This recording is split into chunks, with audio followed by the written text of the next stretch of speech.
I can't wait to get into this game. It is match 7. We're going to be on Miramar. Huge thank you to Intel for joining us along this road. Our Korean teams are going to be angry as they do not have any chicken dinners. Let's head over to Pansy and Poro. Thank you so much, and you're bang on at that. We've now had a lot of regions stand up and deliver, and surprisingly, Korea hasn't been one of them.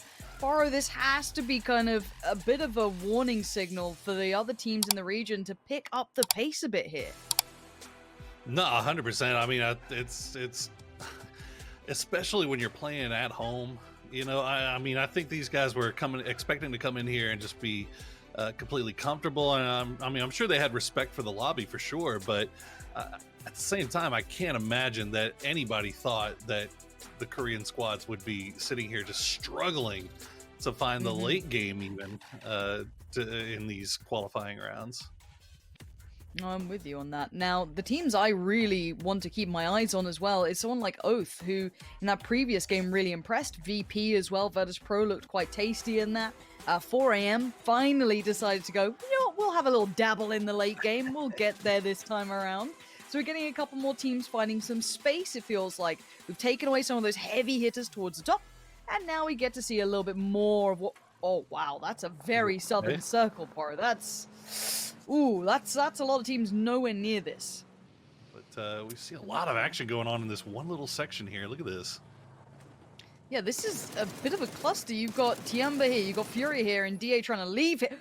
What? What? Excuse me? Is he trying to Goomba? Like... Oh no, and he still gets the kill! What?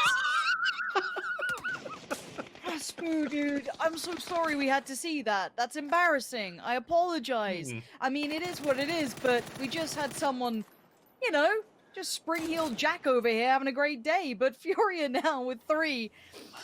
Having Rumblers flashbacks from 2 years ago, and now look at this DA. As we said, there were so many teams up here. Now all of a sudden, DA is coming in third party, and look at this. Oh, Tiamba doing it as well.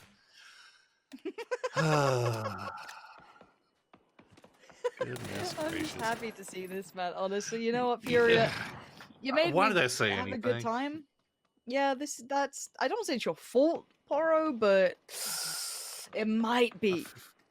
Let's see where everyone kind of heads towards here. It does seem as though everyone's going to shuffle across. Keep eyes on the west again, because it did move away from there. Some of these teams will be on the way through. Good shot from Pio. After the back of those early nades, I feel as though he was deserving of getting another go at this, and he's found one. And that should flush. Yeah, it does. So T1 can be operating with 3 now. Again, I'm just not sure why they're taking the fight, but you know what? You could do it with low risk and get out of there scot-free. Decide what to do here. Oh, that's a good grenade from Mamu. Can't follow it up with a good gunshot. Relo was, I think, spotted him out. And now Petrichor Road is on the move. It looks like they're just going to avoid this for the time being, pull back down towards that street side. But as you said, it's only a matter of time before those guys are going to have to scrap it out eventually again. Tiamba also on the move. You can see them just on the other side of Petrichor Road. M200 going to get picked out by EJ. Yeah, I don't know if it's a little bit of it. Some touch of visibility is all they need. Gen.G, you can see Pio. I do want to highlight, I love how he's still able to be individually aggressive, even in this, this format. He's really been able to find that ability to kind of put himself in those power positions that he's great at. Now, EJ is trying to make the bit of a play here on the kind of flank side of this, going to work around, but it looks like Konaxi is reading that well. So both of these players trying to mirror each other. And it's going to, who's going to be drawing first blood here? Edie's going to swing around, sees EG now. There we go.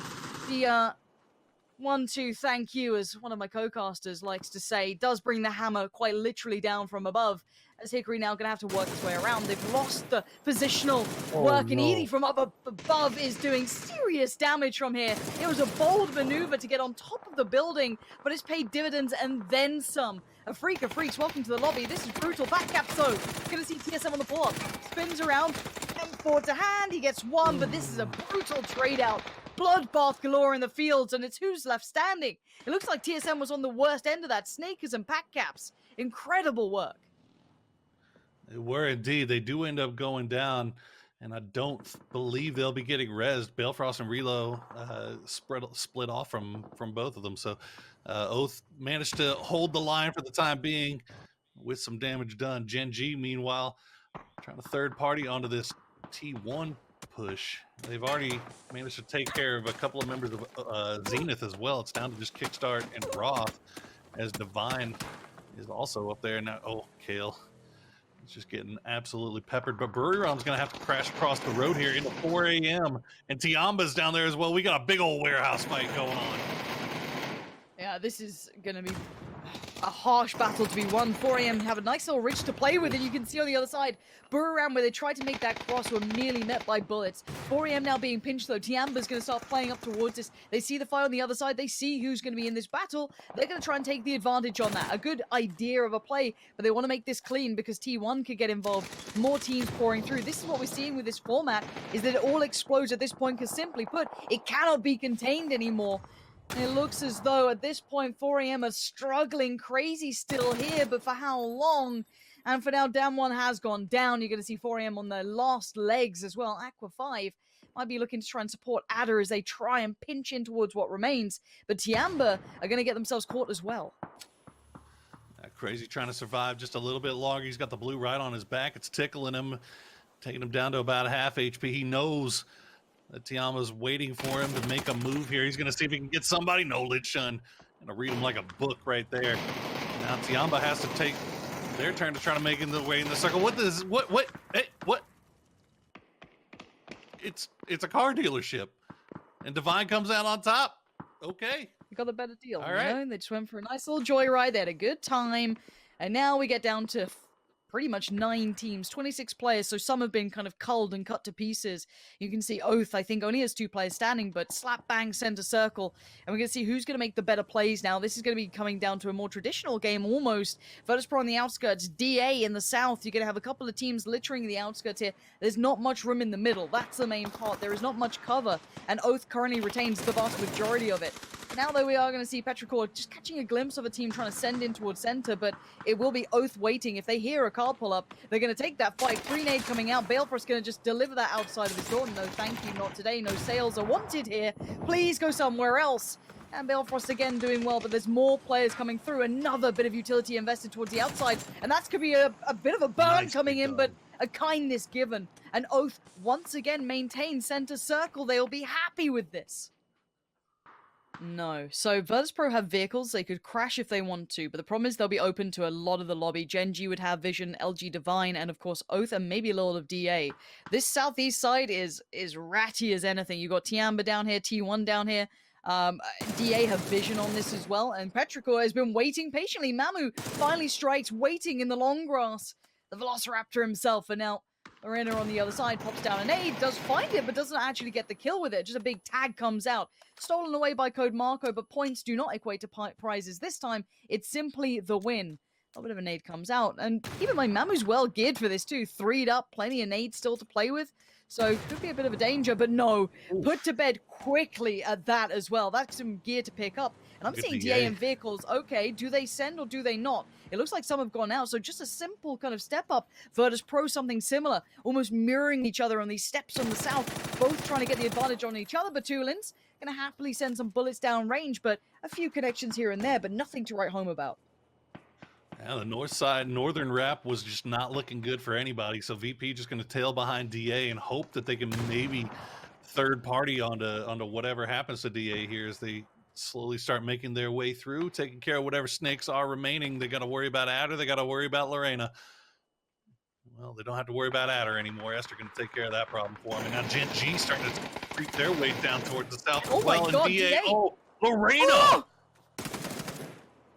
That was incredible. DA just got absolutely broken apart. DA just walked towards him. I thought he had it. I thought he was about to do the squad wipe, but no. DA stayed alive for a second longer, but merely to be picked up in a split second. We're down to 4 teams. Gen.G, VIRTUS.PRO, Oath, and LG Divine. And you've got to say it this way. Oath still hold the center.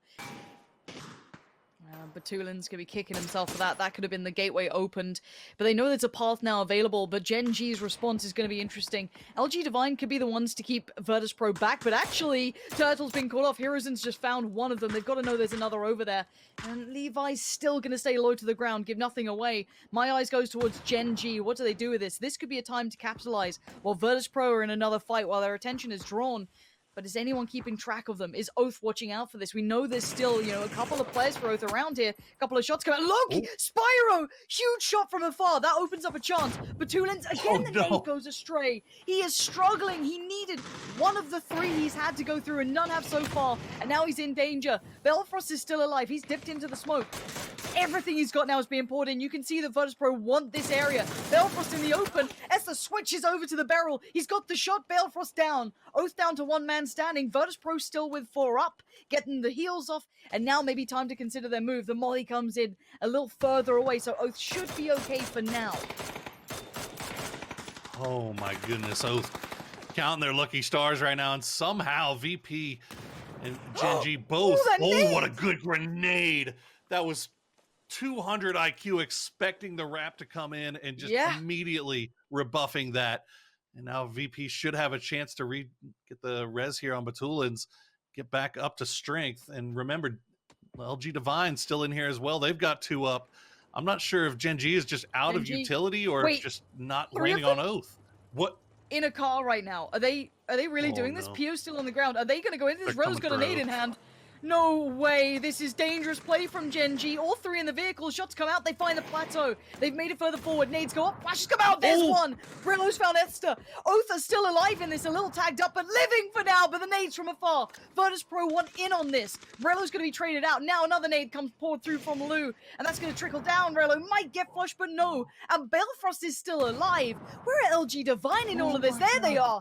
Nade now comes out. Lou's doing damage. Pio did find Balefrost in the end, but it's all about the win here. VIRTUS.PRO have 4 alive, LG Divine 2, and Gen.G now down to 3. Batulin's on the push-up. This could be big work from him.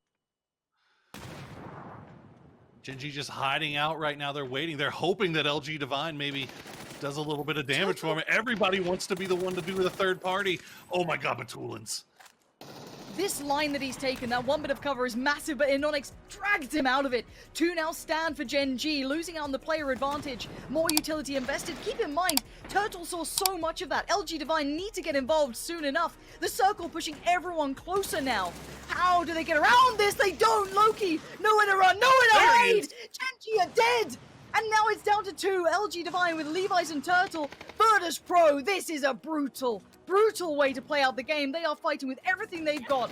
But they have territory. They have room. They have 1 down now. Lose dead. Turtle, more damage. Wait, they can still do this. This is a 2v2. Spyro on the turn. VIRTUS.PRO. Not gonna let it slip. Holy... All my life I want money and power, respect my mind, no die from last shot. I pray my dick get big as the Apple Tower, so I can fuck the world for 72 hours. Goddamn.